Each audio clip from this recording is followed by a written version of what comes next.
Hey, good morning, gamers. Welcome to the BlueGamer Bluecast morning show. I'm your host, Adam Blue, professional video game enjoyer for over 30 years. So a lot to talk about. We'll go over some of the latest news, what I've been into lately in terms of gaming. And yeah, always feel free in the chat, in the comments, post your thoughts on any of these things or even games you've been playing. Yeah, be interesting to see. I usually start these off with what I've been playing, and I actually didn't play anything yesterday. So, yeah, not much to talk about there. Oh, and I even forgot to check the mic, but it's good over here, so we're good. Yeah, it's Friday, so last show of the week. Not much gaming news going on around. It's still a lot of canceled games, layoffs. It's a reactionary period right now. I don't think we're going to see any like major big game reveals except for what Xbox might have to show this summer. I think what helps them is their recent acquisition, which is very fascinating because if Microsoft didn't go through that with that acquisition, we would see Activision Blizzard having a lot of layoffs and big changes in general. So I think there's a little silver lining to all this, yeah, maybe. But yeah, so yeah, again, didn't play anything yesterday. One cool thing that I did, and I'm going to have to make a video on this actually. I want to make a video on the future of gaming. I came across another device just this morning. It's a handheld. It's super expensive, so I probably wouldn't get it. It's around $1,000. It's called like the One Player X or the X Player One. I'll talk about it a little more later, but it is like think of a Switch, but a larger screen, like maybe a 10-inch screen, or is it bigger? It's just big enough to where it looks like it comes with two Joy-Cons, but they have grips on them, like I was showing with the Odyssey G8. They plug in. And again, that's another example of the direction hardware is going for gaming. I think it's peering out at us, and I think it gives us an idea of what to expect. So yeah, I think I'm going to do a video where I'm going to show like the Futures Gaming is going to be a custom display that has custom hardware, and then the custom set of Joy-Cons, and they're interchangeable. Yeah, but Joy-Con is that really the word? Because Nintendo, I think, owns that word, right? I would think so. So if that's the case, we would have to come up with another name. Maybe Split Pad. I know Hora uses that for some of their accessories on the Switch. Yeah. Anyway, but with that, in this little corner in my office here, I have this extra display because I decided I didn't want to have 3 monitors hooked up to my gaming PC. It was a little too much for me. It's at first it's fine. It's utilitarian. I can get a lot of work done, but it was capturing my focus and it was making it harder for me. And I'm just shaving off seconds at a time, but it's going to add up of me just having 2 displays to work with. But anyway, I have this third display over here in the corner. I'll make a video about it where I have all my handheld devices set up. And I have a dock for my Android handheld device, so I could plug it in, and then the games are on the screen. It's great. It's like a little gaming corner, arcade, pretty much. So, well, let's jump into some gaming news. First things that I have found. Actually, how should I do this? Do I scroll through the headlines and then get to? Let's do this. I'm going to so some articles I found. So LinkedIn is the latest company to get in on gaming. So whenever I see something like this, and I would almost say stuff like Netflix is crossing that barrier, because I feel like there's 2 different types of gamers. There's people that do it as a pastime, people that like solitaire or the word games, and having these basic puzzle games on LinkedIn is kind of that. I'm surprised, though. I guess it's just another means to keep people on the platform. That really is what it is at the end of the day. The behavior is not necessarily to the benefit of the user. And I'm just saying this because this is just an example of games being used to play off of people's mindsets, their habits. And while these games could be fun, is LinkedIn really the place for that? No, but it is if you want to keep people on the platform. I find this funny. But again, these could be fun games. Yeah, Netflix having Hades and Sonic Mania Plus. See, Netflix, I could see what they're kind of doing. LinkedIn is cool to get information when it comes to networking, but it's really a place where people are just trying to show their best professional side and link up with others on that, and it's not as genuine, and I think that's inherently, it's not as genuine and organic as a platform, because the purpose of it is to kind of show off, and maybe show off a strong word, but it's to kind of market yourself in the professional realm. And it's funny because, on my LinkedIn, like I have a full-time, like my main day job that is actually higher priority than these channels.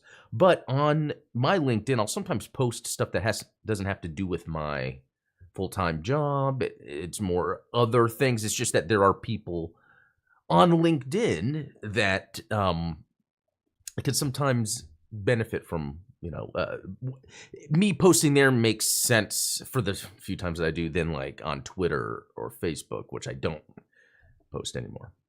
Anyway, moving on, Lords of the Fallen is coming to Game Pass, it's claimed. So I'm excited about this. So Lords of the Fallen, the original, developed by Deck 13, I thought it was okay. It was trying to be, and I wouldn't even say Souls-like, it was a Souls clone. That was fine, but wasn't enough for me to play through it all. So then this other company made a sequel to Lords of the Fallen called Lords of the Fallen.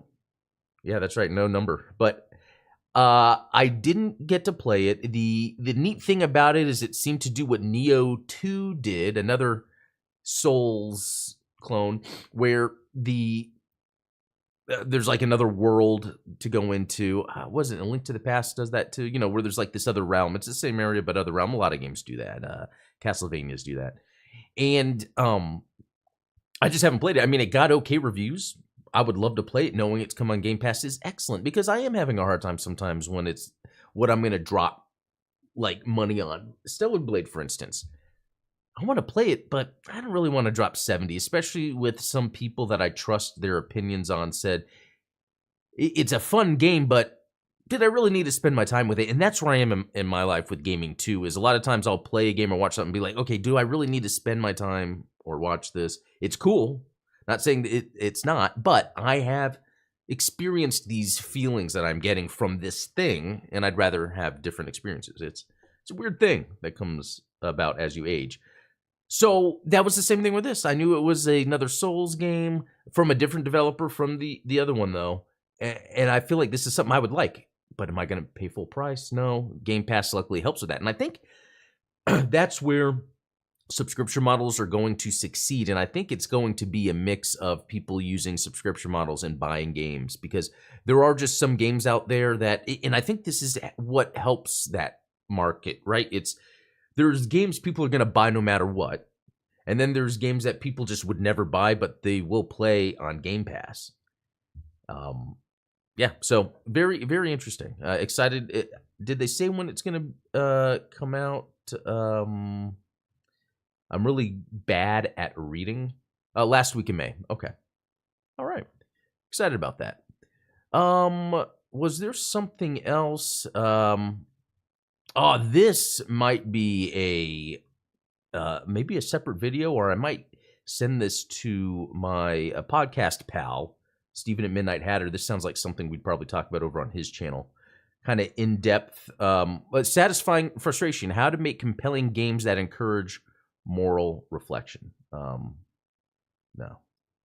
Yeah, so this is pretty good. I'm going to save this to share that. All right, let's jump into some news. This is some non-news in terms of gaming. Nintendo World Championships NES edition for Switch has been rated by the ESRB. That's neat. That's neat. Next week's free Epic Game Store title has been announced.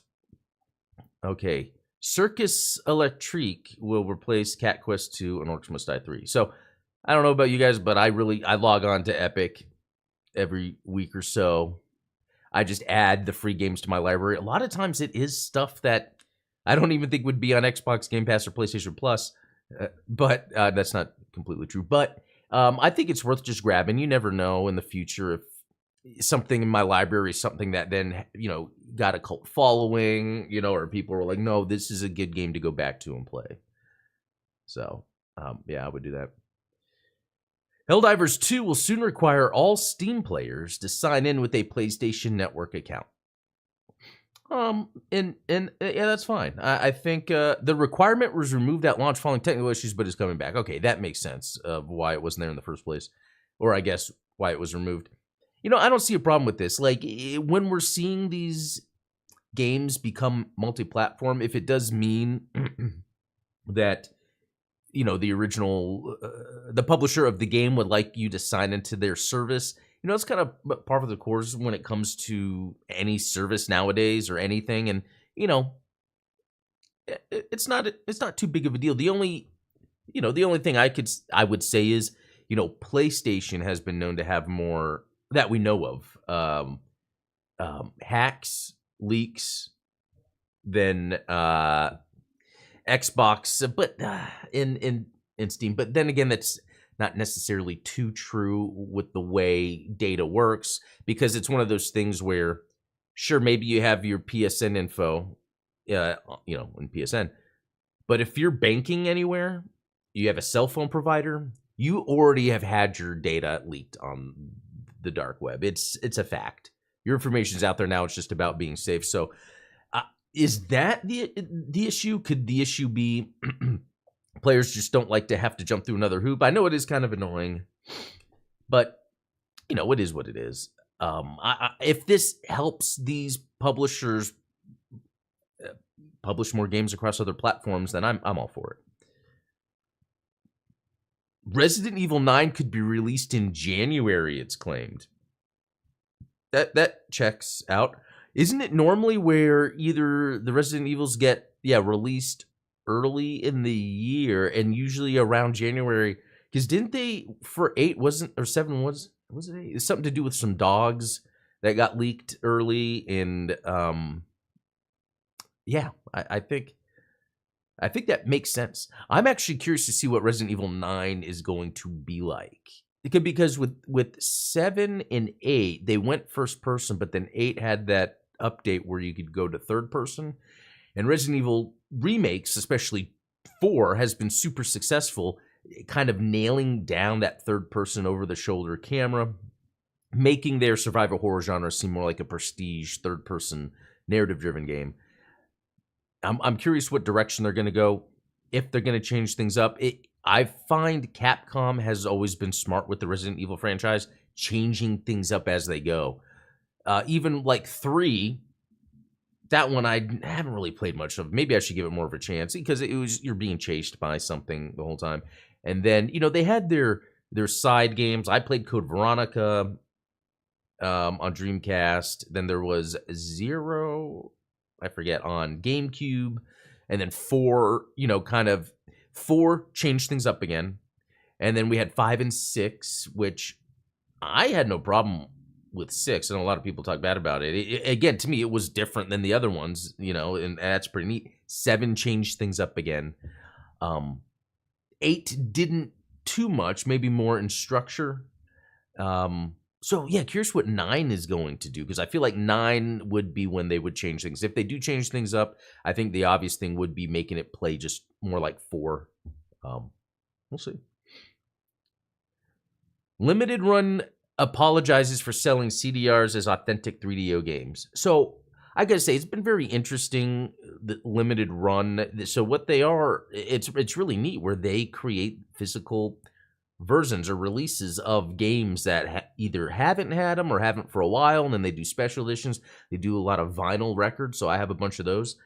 But anytime I try to research online about something with Limited Run, there's always something where people are like, hey, you can't trust them. And I don't know what that is. And part of me thinks that the business of manufacturing physical goods based on like niche things is probably just super difficult.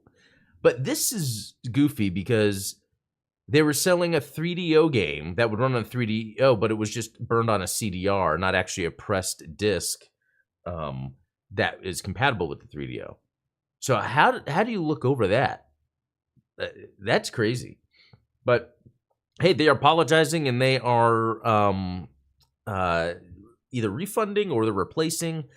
So that's good on them. And that kind of goes back to when it comes to physical goods nowadays, I feel like, especially like niche, specialized, physical goods, there always seems to be problems. But I wonder how difficult really it is to do that, because this is such a niche thing. It's not like you're manufacturing toilet paper or a cell phone case. It's something that's like not a need and it's very niche. Hopefully they get all that worked out.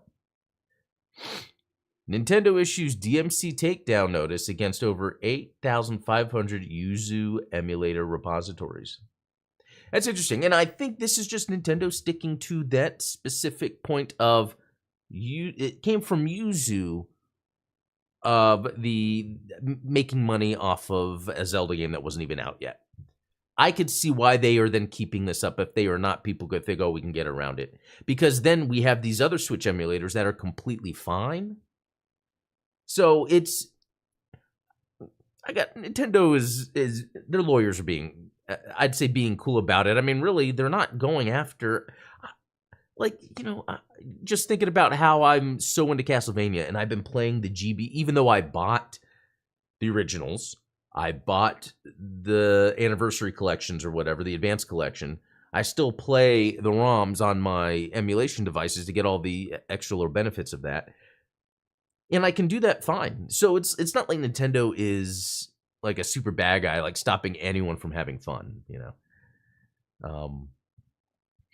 Let's see. Gray Zone Warfare. Okay, so this is something that's been popping up in the news, and I'm like, okay, another shooter, but this seems to be popular. I even saw a buddy of mine on Discord showing that he was playing it, and I wouldn't expect it. So it makes me think that it must be good in a way. Like, that looks cool. These graphics, the contrast, the sun with the hard light in the day, and then so it really casts strong shadows. That just looks good. Um, it's making me want to play. So let me do this. Let me add it to my wish list. I might get around to it because $34.99 I think is completely fair price for a game that looks interesting. Don't know, because I could play it for an hour and decide I want to return it. Right? Is that how that works? Yeah, I think because they made some changes with early access, but it would mean when the game actually comes out. But this just looks cool. And here's the thing: I'm all for shooters. I just think the shooter. Oh, I hate to see this stuff. Supporter edition. The thing I don't think the shooter genre has evolved much, really. Yeah, I remember GoldenEye was it started with Wolfenstein, Doom, Quake, GoldenEye, even the Jedi Knight, Dark Forces 2 Jedi Knight. Yeah, Outcast and Academy were great, but those were just iterations of what Jedi Knight did, and Jedi Knight was amazing. And then, yeah, you get GoldenEye, you get Halo. And I think after Halo, it was mainly just Call of Duty, and then it just kind of, that was it. I'm really interested in some more games coming out that would, just do more with the shooter genre. So I should try this out, especially because it's open world, PvE, VP, PvE. This sounds pretty neat. Yeah, just looking at the video here. I'd like to check that out. Especially the open world part. That sounds pretty neat. And then, the sales. So it could be, you could jump in, have a lot of fun with people. Okay. Google objects to Epic's proposed changes to Play Store policy. Okay, this could get interesting. Google has filed its objections against Epic Games' recent call for the courts to enforce a variety of changes to policies regarding the Google Play Store and its associated payment system. Last month, Epic filed an injunction that would, among other things, allow third-party app stores to be distributed via Google Play for 6 years and enable users to port over their app libraries. So that sounds like a great idea, but I cannot see them Google wanting to do that. It's very interesting because it reminds me, like, right now there is a process for, depending on how graphically intensive a game is, you can port a game from Steam to Android by hand. And it's crazy. And I've learned this through the handheld emulators, because they have this thing called Portmaster. Now, some of you might already be familiar with that. I don't. But it's where you could just port games. I've seen them where they've taken that latest Ninja Turtle beat 'em, not the latest, the tribute games, right? Ninja Turtle beat 'em up, and they ported it to Android so they can play it on their Android. There was another recent game, Balatro. They took they bought it on Steam, ported it to Android. I find that super fascinating because it is possible and easy to do, so I don't know, but I know they're trying to protect their walled garden. So, I don't really have too much to say on this because I really don't know too much the nitty-gritty details, but it is interesting that Epic and Google Play are going back and forth on this stuff because they're kind of partners on some things, against Apple. But all right. Yeah, the App Store standoff is a chance to reshape mobile game discovery. So I guess this is an opinion piece, which might be very interesting. I'm not going to read through it now, but coming off of this about Epic's proposed changes, curious to see what they come up with. Okay, some of the same news that we've heard before, some teams being shut down. Knuckles had the most viewed opening weekend of any Paramount Plus original series to date. Well, good for them. The show clocked 4 million hours of viewing in its first 3 days. Wow. Let's see. Oh, Texas Chainsaw Massacre Pinball. You see, I see something like this, and I'm like, who is this for? But knowing that maybe there is a market for this, that's fantastic. There's something for everyone. Ubisoft free-to-play FPS X-Defiant finally gets a release date. The game will go live later this month. Interesting. Let's see. The game will go live on May 21st on PS5, Xbox Series XS, and PC. According to Ubisoft, the game's preseason will start on that date and will last for 6 weeks before the first proper season begins. During preseasons, players will have access to 14 maps, 5 modes, and 24 weapons, including 44 attachments. That seems like a lot of good content. And it's free to play. Okay. It will also feature the previously confirmed 5 factions from different Ubisoft series. Oh, okay. Very cool. So it's kind of like a MCU for Ubisoft. DeadSec will only be available after unlocking or purchasing. Following the preseason, X-Defiant will have a new season every 3 months with year. So here's the thing. You know, good on Ubisoft. They're a very interesting company because, like, they make AAA games, but they seem to be the butt of jokes a lot, or it seems like who's really playing these games. But I gotta say, I mean, I think it was last year I played a lot of Division 2. And then it's just another free-to-play shooter. I wish the best, but even I'm not that excited about it. And then even, Sega shut down theirs that they were working on. We'll see. Good luck to them. Skates the Boardroom, Episode 5 details. Oh, okay. So the new Skate sequel, some more stuff going on with that. Wait, Streamlabs releases plugin for OBS, meaning streamers no longer need to choose between them. That could be a big deal. I haven't used Streamlabs with any of my stuff, but I wonder if there's maybe something I could make use of now that there's integration. I might have to check that out a little later. Yeah, anything? Oh, yeah, I heard something crazy about Helldivers 2 on PS5 and PC. So, Helldivers 2, sales on PS5 alone, I think they were saying is the best-selling game of the year, if that's true. And then Helldivers 2 on PC has also been considered the best-selling game of the year. And then, so combined, that's effing insane. Without PC, it wouldn't currently rank among the top 20. Oh, that's what it was. It's in the top 20 PS5 games of all time, I think. Anyway, just some amazing stats to be like, dang, this game really is doing something. He added, to be clear, just the PS5 version would make Helldivers 2 the best-selling game in the US year to date. Okay, so it is true. As would just the PC version. Both versions are massive hits. That's insane. Good on them. Good for Sony. Good for this game. That's a great win for this year, being kind of slow with gaming. But that just about does it. I think that was a good thing to end on. Yeah, not too much news, but some cool things to talk about. Curious what I am going to get into this weekend. I haven't decided what games I am going to play, but there's going to be something. Could it be Back into Dragon's Dogma 2? Could it be that Gray Zone or Gray Warfare? I don't know what. Yeah, Gray Zone Warfare. That looks interesting. I don't know. But anyway, guys, yeah, thanks for watching. Yeah, post below what you've been playing or what you plan to play this weekend, or if you have any other comments about any of the news we talked about. But until Monday, have a good weekend. We'll talk later.